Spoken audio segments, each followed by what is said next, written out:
guys, it's Amelia, not the pilot, just Amelia, and I'm here for the end of 2025 reading wrap-up. That's right, we made it, and I am about to review all 117 books that I have read this past year. But Amelia, that would take forever, and you're right, it would. So instead, I'm going to give you my real fast stats breakdown from good old Storygraph, and then we're going to jump into a tier ranking that is going to be as speedy as I can possibly make it. If you just want to see my top 26 books I think I read this past year, I did make a video completely just about that. It's also highlighting some of the movies that I really liked this year and music and TV, so I will link that up here somewhere, but also down below.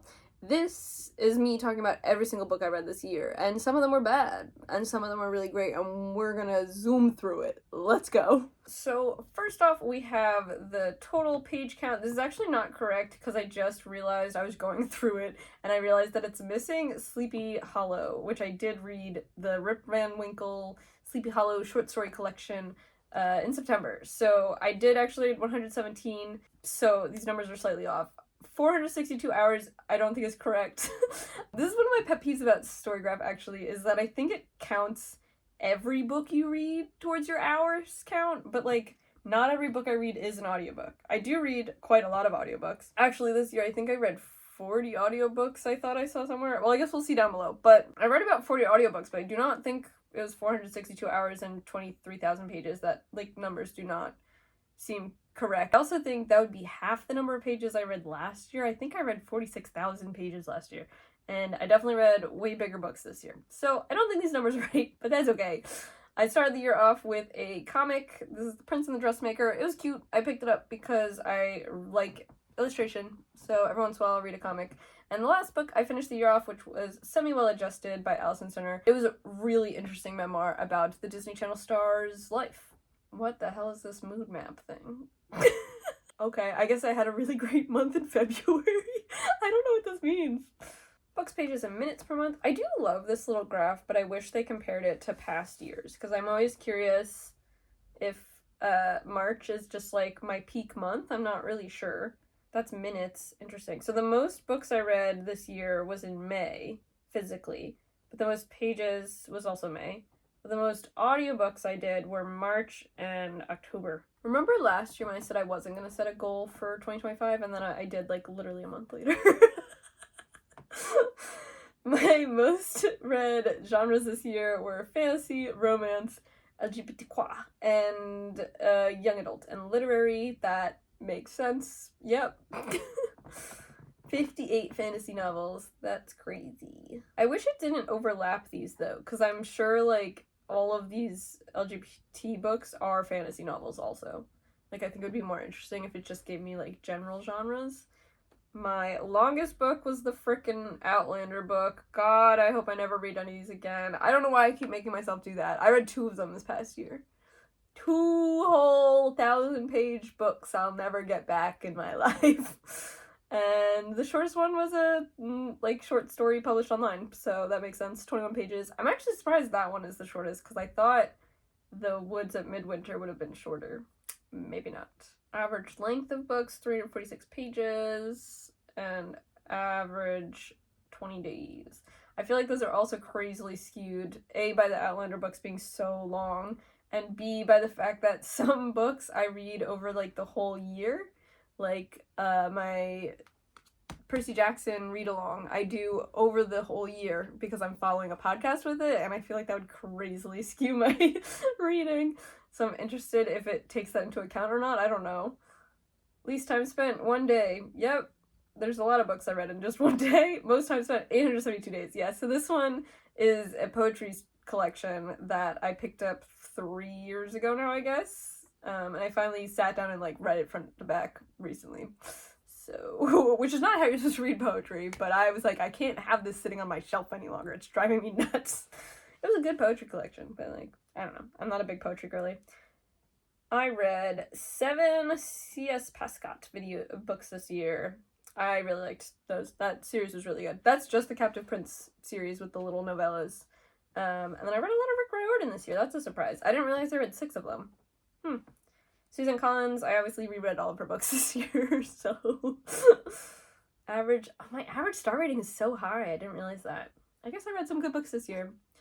And here's a little teaser of all the books that I read this year. I'm not going to talk about them because we're about to get into it. And March was apparently my best month. I don't know.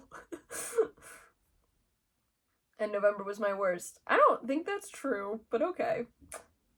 Other storygraph users in 2025. This is the first year, I think, it's been Hunger Games and not the other lady. That's very exciting for me. I actually did not read any of my Harry Potter books at all this year. Or I think I read 2 of them at the beginning of the year, and then we did not do. We're over. We're doing fan fiction only now. I can't do it anymore. Anyway, least shelved. Oh, this is interesting. I picked up this short story collection from my library ebook thing app because I was looking for something to read in January, actually, and this came up and I thought it was such a weird title that I picked it up, and they were all really interesting, very sci-fi, very like AI and internet based short stories, and I thought they were very fun, very Black Mirror-esque.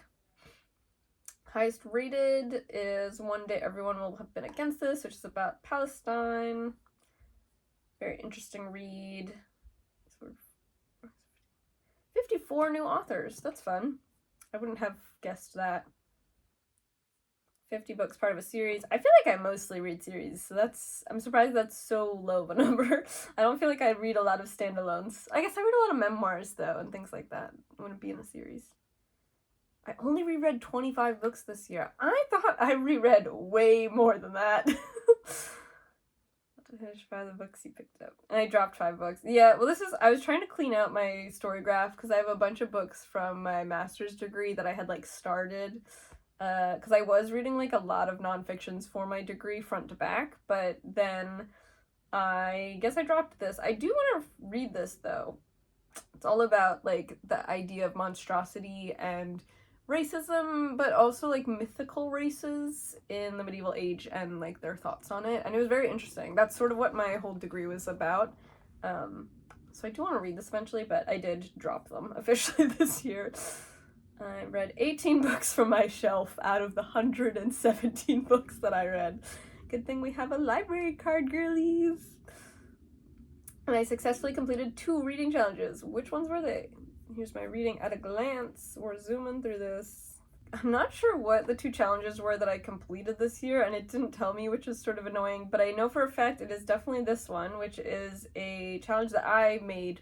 I do this every year if you'd like to join me. I think it's very fun. It's called Published in 2025. This year is called Published in 2026. And the goal is to read 1 book published in each month of the year. So it's sort of like to try to keep on top of the new stuff coming out, because I feel like I always get so bogged down with all of my other TBRs that like I haven't read these yet, or I haven't read this, and they're on my shelf already and they're from like 8 years ago. But then I also sort of like, I want to read the new stuff that's coming out. So I make a point of trying to read 1 book for every month, and I did that this year. So in January I don't read them in the month that they come out usually, but I try to get them from the library as soon as I can. So my January book was In Gad We Trust, which was the Josh Gad memoir. In February, I read Deep End by Ali Hazelwood. But I also read One Day Everyone Will Always Have Been Against This. March, I read Everything is Tuberculosis, Fable for the End of the World, and Sunrise on the Reaping, and Careless People. April, I read Gifted and Talented and Great Big Beautiful Life by Emily Henry. May, I read The Starving Saint. June, I read Bury Our Bones in the Midnight Soil, and also The Listeners by Maggie Stiefvater. July, I read The Irresistible Urge to Fall for Your Enemy, which I actually got as an ARC, so I was able to read it before it came out in July, which also sort of helps in this challenge to keep on top of things. August, I read Catabasis and Semi-Well Adjusted. September, I read Hot Wax and Alchemy of Secrets. And I think another book came out that month too. And Wild Reverence, and Court of the Dead. Jesus Christ. And Second Death of Locke. I read 5 books that came out in September. October, I read The Princess Knight, which I had also gotten as an ARC. And then November I read Bound and also When There's Room for Us. So that is the book challenge. And then I usually make December a bonus challenge just because you only have 1 month to try to read a book that came out that month. I think is quite a bit of a struggle sometimes. But I did do that. I read Snake Eater, which was an arc, so I actually read it ahead of time. And then some of the bonus challenges that I add on is read a book that you didn't get to last year, that came out last year, and read a debut book by an author and an anticipated sequel. So you could see that there. This is actually, I think, the first year that I've fully completed this challenge, which I think is very exciting because I do try to do it every year and then it never works out. So I actually did it this year, which is so exciting. I don't know what the other challenges that I completed. I'm sort of annoyed they don't include all the stats in the normal stats area, so now let's look at the stats for 2025 in my actual stats section. I don't know why they don't put this in your reading thing, but anyway. So here's my full moods list. The pace I don't really care about.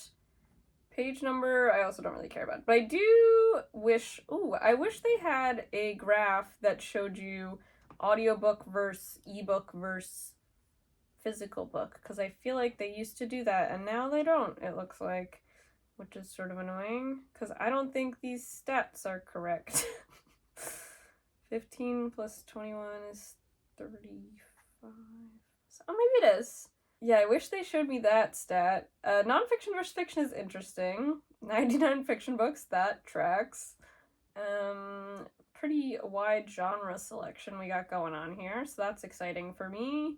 And then tags. So I do a crazy amount of tagging on Storygraph. I really wish they had more ability to make graphs like this, because this is sort of what I'm interested in, and I almost want to completely leave Storygraph and just use Excel so that I could get the graphs that I want, because all Storygraph is Excel. Like, it's so boring to look at. I don't know. Okay, hot take, but I think I'm moving to pagebound in 2026 because it's a brand new one that just came out. It's really pretty and it's more community based, which is what I want from a reading app.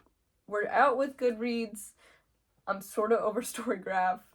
Pagebound is about community and it's all about chatting about people with different books and all that jazz. And that's what I really want from a book app, to be quite honest.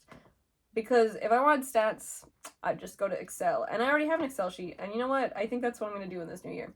But let's look at my tags. So I desperately want them to be able to show me how often I'm reading like female versus male versus non-binary authors. I want a stat like that. Because right here, it's already telling me 77 of my 117 books were female authors. Which is cool. Like that for me.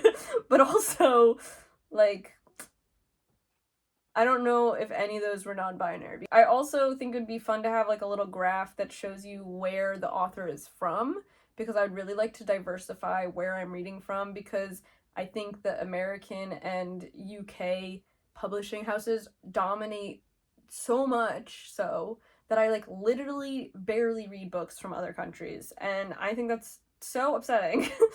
And so I'd really like to change this stat because I have 84 American authors this year. That means I only read maybe 20 books that weren't American authors. And I bet you they're all UK authors. Let's see.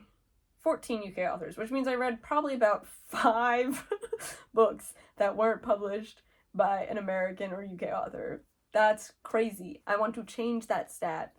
So that's something in the new year that I definitely want to focus on. I think I said that last year, but this year I'm like really working on it. I'd also like to read books that aren't set in the USA or UK, but are set in other places in the world.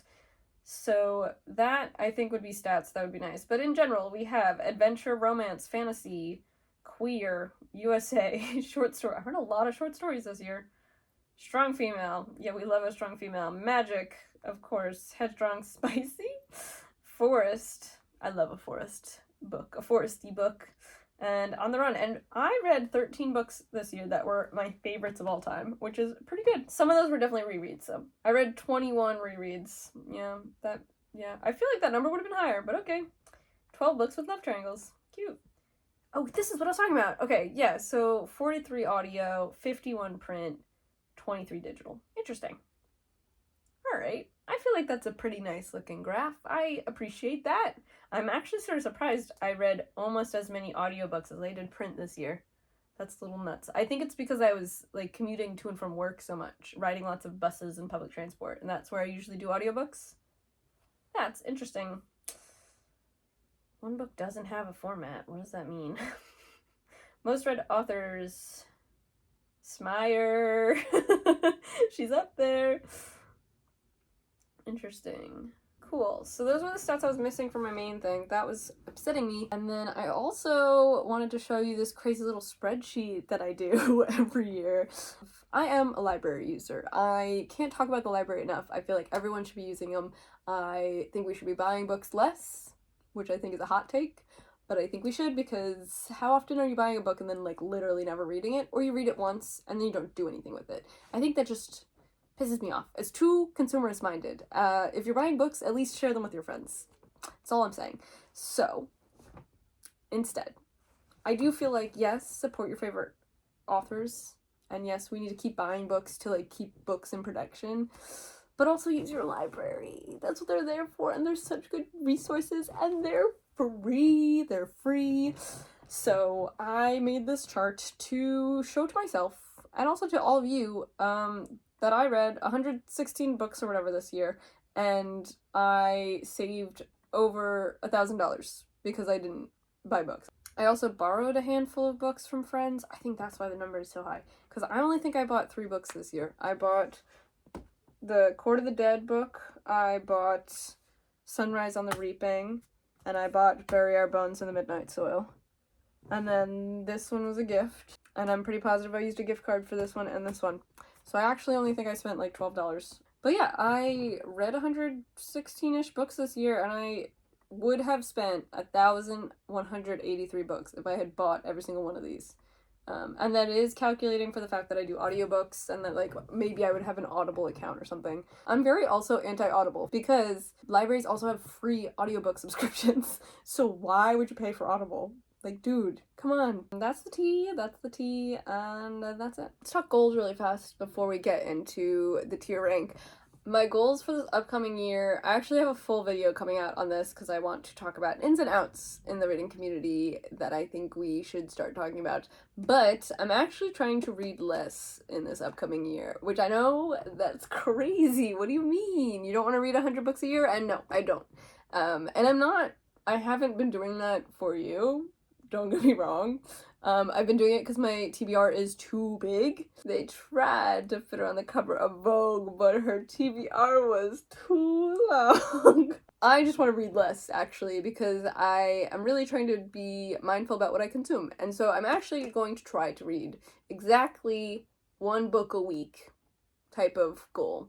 With a little wiggle room, so I'm aiming for around 60 books. I do think I'm going to go over this goal. I don't care. It's not a hard set fast rule. I'm just trying to read less in general by reading more mindfully, I guess. Because I do read all of these books that I say I do, but I do zoom through them, and I don't enjoy them as much because I'm reading them so fast. But it's sort of the pressure of like, I want to read as many as I possibly can, as fast as I can. And I remember all of them. That's not the problem either. It's just more that I want to slow down. I'm tired of this fast life that we're living, this overconsumerist life. And I have a whole video rant essay thing about that will be coming out soon, so wait for that. But my goal this year is to only read around 60 books, so I'm actually purposefully trying to read less. On top of that, I am trying to read every day, so hopefully that will happen this year. I will show you my reading stat thing from Storygraph at the end of the year, and hopefully it will say 365 days, but we shall see. And the other little challenges that I'm like sort of thinking about doing, I want to read more Booker Prize winners, and I want to read more from authors that I really enjoyed this year. So more T. Kingfisher, more Alex E. Haro, more Ava Reed. As always, I want to read classics more. But yeah, in general, I think my goals for this new year is to read more BIPOC authors and more queer authors and authors from countries that aren't the US or the UK, and books that are set not in the US or UK. That, I think, is my main goal for the year. because I feel like I'm not purposefully searching for books by American authors or UK authors. I'm not purposely searching for books that are set in the US. They just happen to be what comes across my feed or what comes across my interests of, oh, I see this book at the library, let me pick it up. So I think I definitely need to do more work myself in researching and trying to find these other books, because I know they're out there. Obviously, there's a bajillion books in the world. I'm sure there's books out there that fit my preferences, but are also BIPOC or set in somewhere that's not US or UK. So that's one of my main goals for the year. We shall see how that goes. Let's get into the tier rank, the reason you guys are all here. So I have imported all 117 photos of covers for the books that I read this year. Some of these are series. I'm not really sure how I'm going to deal with that quite yet when I sort them out. Because the real question is, do I remember each book separately or do I conglomerate them all into one? And the answer is I do sort of conglomerate them in my mind, but we'll see. So, tier-wise, we have God tier, which is the best. This is the 5 stars. These are the ones I'm recommending to everyone I know and their mother. Hell Yeah is also, I loved her. I would recommend it. I think you should read it. What's on the tin is like, yeah, this book was good, but it's exactly like what it says it's gonna be. It's exactly what you think it's gonna be, and that's fine. And then we have, well, and this is like books that I thought were going somewhere and I was like vaguely enjoying it, and then maybe had a lot of like weird grammatical problems or something like that, or I just like wasn't super into. I have a feeling a lot of the nonfictions are gonna go there. And then Jesus Christ, dude, is don't read these books. And I actually don't know if any of these books are going there. We shall see. I'm not sure if I'm actually going to rank all of these. Some of these I might not have an opinion on at all. Let's get into it. I'm going to try not to talk too much about each one because there is 117 and we need to save time. We need to get going, right? Let's go. Why are we wasting time? You know what it is. It's a tier rank. All right, starting off strong, 1984. This is such a great, okay, God tier actually, because it was a great rendition of it. It is shorter than the normal one. Alchemy of Secrets. I loved it. I know that's sort of a hot take. Unbound and, where do I put these? I think there. I really liked them. They are a bit confusing, but they were her first books. Bury Our Bones, I think I need to reread, to be quite honest, because I didn't love it, but I also was expecting something else. The tin led me astray. Bound was great. It was great, but I'm putting it there. As You Wish is maybe my favorite memoir of the year besides Careless People, which was about the Facebook whistleblower. As You Wish, though, is Carrie Elwes. He's talking about Princess Bride. But What If We're Wrong, I really hated. I think I'm putting it down there. Anxious Generation. I didn't like this one because it was about me, you know? Is this play about me? King's Rising, loved. Princess Gambit, loved. The first Captive Prince book, loved. The short stories I don't quite remember. I think Summer Palace was really good. Pet was like, The green one I think was also and this one was fine. They're just short stories, so they sort of are what's on the tin, but I did really like the one. Deep End is going up here somewhere. There. Da Vinci Code. Well, I think all three of these, they are what they are on the tin, and I didn't really like them that much, but that's where they're going. Demigod Files is bad. She's going there. Cloisters I surprisingly really enjoyed. I was very surprised. Christmas with Anne, it's on the tin. Dream Factory. She pisses me off, but it is what's on the tin. Everything is Tuberculosis. Great. It was great. Delicious. Draco Malfoy book. That fanfic was crazy. I loved it. Creativity Inc. It was good. It was good. Fable and Namesake I really liked. Saint was what's on the tin. Fable and Namesake are piratey stories. They came out a while ago, but I feel like people just aren't talking about them enough. Fable for the End of the World was great. Actually, where is all of Ava Reed's books? Because I'm just going to put them all at the top because I really, really like her. Night of the Moth, hot take, but I think it's God tier. I also love Listeners. That's not my usual genre. The Match trilogy, I'm gonna put up here. I'm not putting them all up there because I do think the second and third have their problems, but I think they're really interesting and I really enjoyed rereading them. Court of the Dead.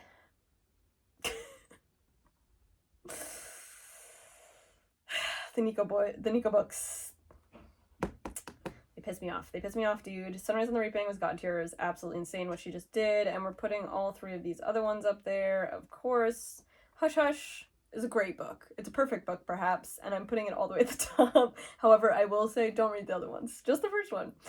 The Josh Gad book was fine. It was What's on the Tin. Calabasas. This is also probably a hot take. I liked it, but the more I think about it, the less I liked it. And that doesn't happen very often. January's was pretty great. I was very surprised by it. It's a bunch of short stories. Same with this one. Irresistible. The Draco Malfoy one, once it was published, was fine. It's What's on the Tin.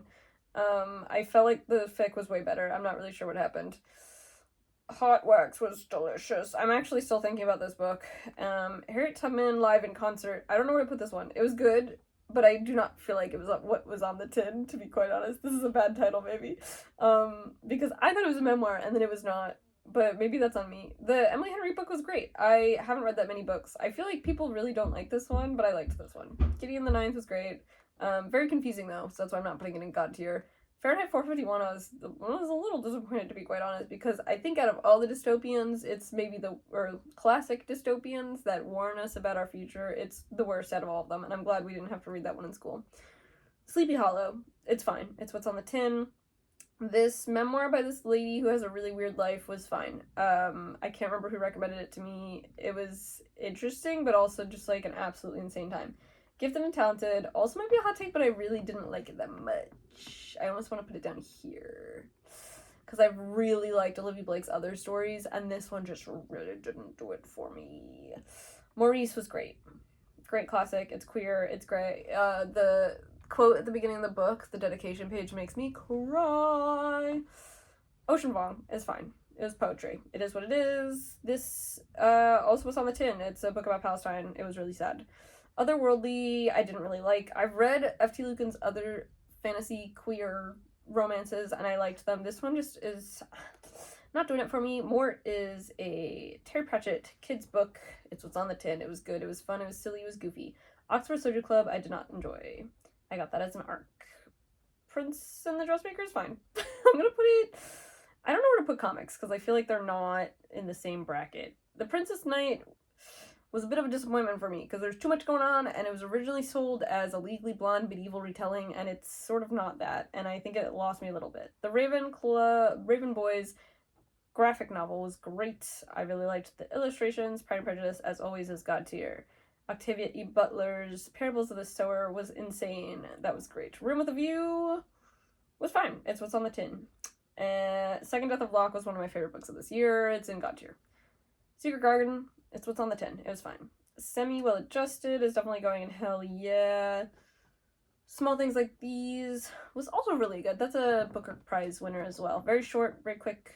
Snake Eater, it was What's on the Tin. It was fine. I don't really know if I'd recommend it because it wasn't like spectacular, but it was good. It's What's on the Tin, I guess. Somebody You Could Build a Nest In, I'm putting all the way at the top. God tier. I wish this ad would go away so you didn't have to see it. I cropped out the ad because I don't want you to see the ad, but there was an ad that's hovering at the top of my screen. Lady Macbeth is going up in God tier. That is another Ava Reed. Wait, oh, I put two Lady Macbeths in this. Damn it. I put both the covers. That's really funny. Oops. Winter and Sock Show it is what it is on the tin. Our Infinite Fates, I'm putting it all the way up here, but now the thing's getting too big, was really good. I was very delightfully surprised by that. Pale Queen was fine. It's What's on the Tin. It's like an illustrated book about spooky woods. Son of Neptune is actually my least favorite Percy Jackson, so I'm putting that in the What's on the Tin, but I'm putting Sea of Monsters and Mark of Athena up here. Mark of Athena is definitely God tier. And Sea Monsters is also God tier. Yeah, all the Percy Jacksons are. Starving Saint is also going to be God tier. And then we have Stanley Tucci. I think this memoir is very good. It's about him and his tongue cancer and also his love of eating. Ministry of Time was a great book. I actually can't believe I started the year off with two really great sci-fis. Ministry of Time and This Is How We Lose the Time War were both spectacular.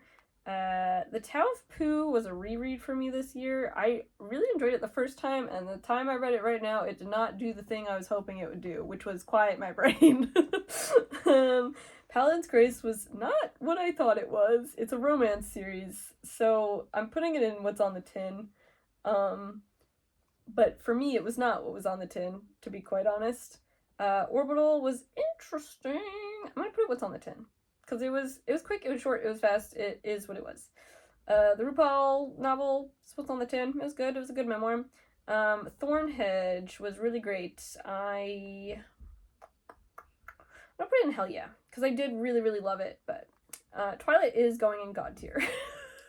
No notes, no questions, thank you. New Moon, Eclipse is bad. Eclipse is going down here, actually in the bottom.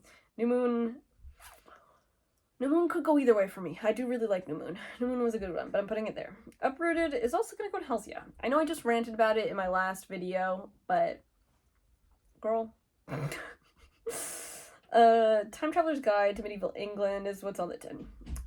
English Understandable, it's on the tin. The Vampire Lestat was so freaking fun, but also at the same time sort of bad. So I'm not sure. Okay, sorry. Let me rephrase that. It was great. What was bad is Anne Rice's weird, perverted little mind, because that was derogatory. I'm not like, hee hee, oh my god, she's got a crazy mind. I mean, like, tee she's literally a pervert. She has a weird complex about her son, and you need to read an Anne Rice book to understand what I'm saying.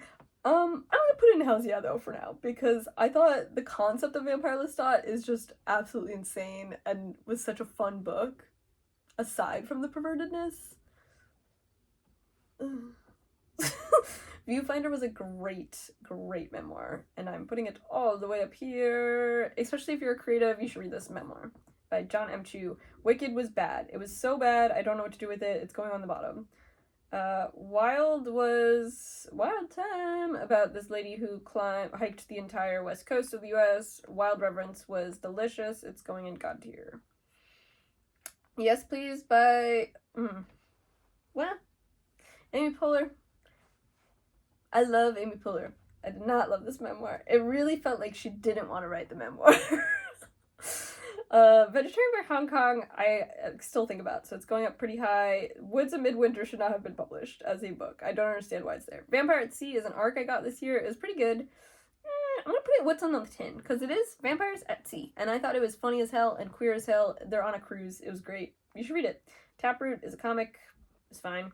Where There's Room for Us was fine. It's a queer Bridgerton book. Two Can Play was fine. I actually didn't love Two Can Play that much, to be quite honest, but Dostoevsky's White Christmas, or White Nights, I hated. Actually, I'm gonna put it here, because I understand the literariness of it, but I also, he was a creepy man. Creepy man can't get over it. Starving Saint, God tier. Starving Saint's going here. It wasn't the best book I've ever read, but hell yeah, it was such a weird little freaky book. I don't know what to do with these 5. So I'm just gonna leave them there. In case you can't see, that we got the 2 Harry Potter books that I read at the beginning of the year, which would be 6 and 7, I think it is. Or 5 and 6. No, it's not Deathly Hallows. I never read Deathly Hallows. It is, it's 5 and 6. Order of the Phoenix and Half-Blood Prince, I think.